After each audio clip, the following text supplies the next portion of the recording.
संपूर्ण श्रीमद् भागवत में 18,000 श्लोक हैं, 12 स्कंद हैं, 335 अध्याय, और पूरी श्रीमद् भागवत में ठाकुर जी का पावन चरित्र है। सच बोले भैया, जब हमारे कन्हैया लीला पूर्ण करके धराधाम को जाने लगे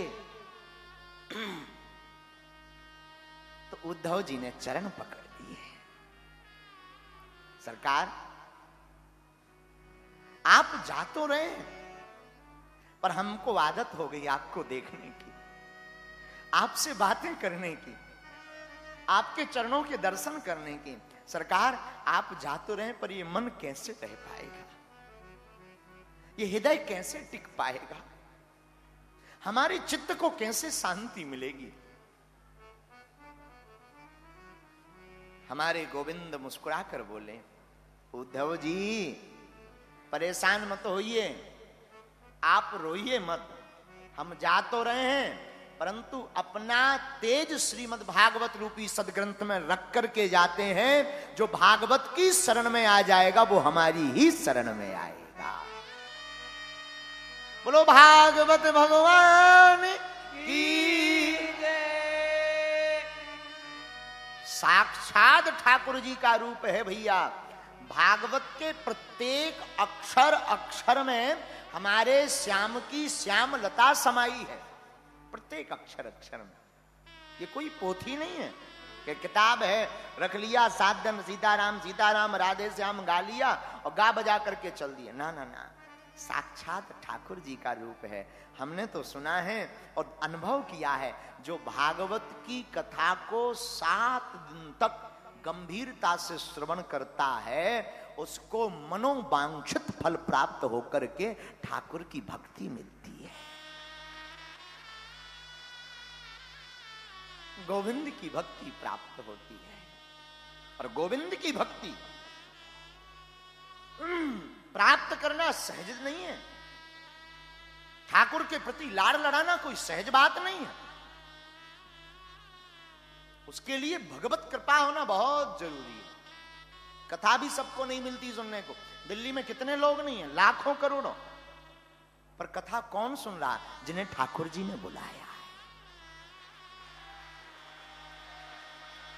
जिन्हें गोविंद ने पुकारा, वो बैठ करके कथा श्रवण। जन्म जन्मांतर कृतानि चा युग युगांतर कृतानि चा। शास्त्र कहते हैं जब जन्म जन्मों के पुण्य उदय होकर के इकट्ठे होते हैं, एक बार तब भागवत कथा सुनने का शुभ अवसर प्राप्त होता है। एक बार, और आपको एक बार कथा सुनने का मौका मिल जाए ना, मैं प्रार्थना करूंगा व्यासपीठ से, अपने जीवन की वृथा मत तुम कथा में लाना, कथा से ही तुम मुक्ति ना पा जाओ तो कहना।